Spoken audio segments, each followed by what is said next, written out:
World government back to Belfast.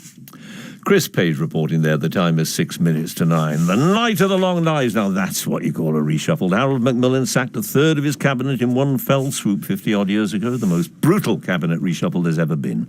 Well, no one expected Theresa May to compete with that, but she's gone sort of in the opposite direction. More a shuffle than a reshuffle, according to one unkind commentator this morning. However you characterise it, it is a strange ritual, this business of reshuffling. Let's talk about it to a chap who's seen more of them than most of us, it has to be said. Michael Cockerell, you will know him, and Sonia Sodha, chief lead writer at the Observer newspaper. Michael, do prime ministers relish the prospect of reshuffles or fear them? I think most prime ministers I've talked to over the years have said it's one of the things they hate most about the job. Really? Partly because they know they're at the time of maximum power where they can hire and fire and get rid of people, but also they have to get rid of their friends. They don't like having, one after another minister come in, with shining morning face, and then they say, we've had enough of you. I mean, Harold Macmillan... next thing you'll be telling us these people are human. I'm not sure it's quite like that. I mean, it was always... Why do you say Harold Macmillan? Well, Harold Macmillan himself said that the terrible thing about reshuffles is for the Prime Minister himself. He's the one who goes through all the agonies. I put that to Enoch Powell once, and he said, I'm not sure I believe in the idea of the sorrow in the heart of the butcher. I'm sure that Henry VIII, before he got rid of any of his wives, would say, I'm very sorry to have to do this. Chop. Wonderful. Top that, Sonia. Go on, the more recent reshuffles, maybe. Not Henry VIII, necessarily. Yeah, well, even in relatively recent history, I think Theresa May certainly isn't the first Prime Minister to suffer gaffes. So reshuffles in the recent past have actually been remarkably low-tech affairs. Blair and Brown, apparently their favoured instrument was Post-it notes with ministers' names written on them.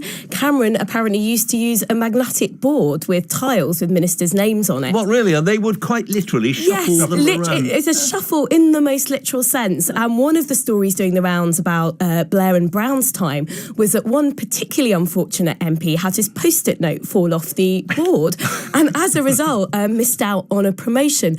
But I think the big difference between those sorts of gaffes and Theresa May's gaffe is, first of all, that Theresa May, there's a narrative around her premiership about her being gaffe prone. So it's quite easy to laugh. It's quite difficult to laugh something like this off. And then the other difference is that these are sort of little fun anecdotes that have come out in people's memoirs or on social media, months or years after the fact. Whereas yesterday's gaffe around the Conservative Party getting the new chairman wrong on Twitter was made very, very publicly. Yes, you can't escape now, can you, Michael? I think that's right. I mean, just one other thing about previous prime ministers. Mrs. Thatcher in 1987, just after she won another landslide, was asked, they said, Prime Ministers need to be a good butcher. Do you think you're a good butcher, Mrs. Thatcher? She said, good butcher? I don't think so, but I think I've learned to carve the joint.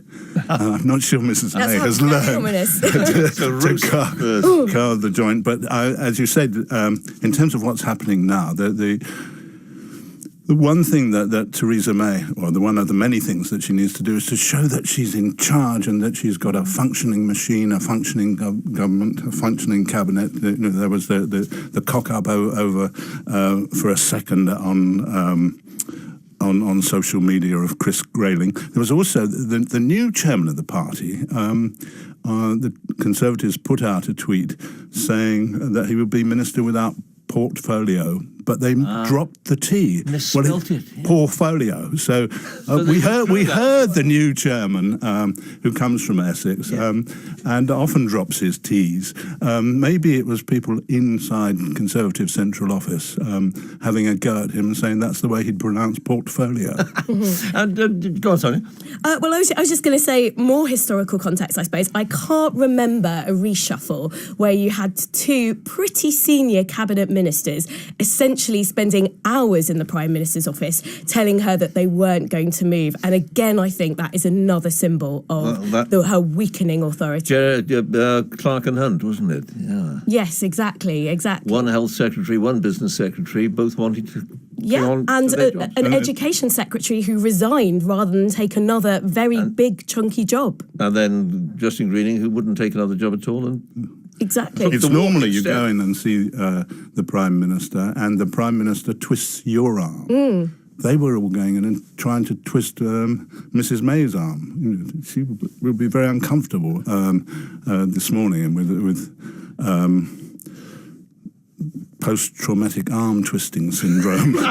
We haven't quite got time for the Davis story because Harold Wilson promoted the wrong Davis, and when it was pointed out it was wrong Davis, he said, better that than to upset him and have a... You can tell the rest of that story. Wilson have the left an enemy for the rest of his life. Anyway, there we've got to end it. We have. We have. Our editors today, Nicholas Danbridge and Purvi Patney.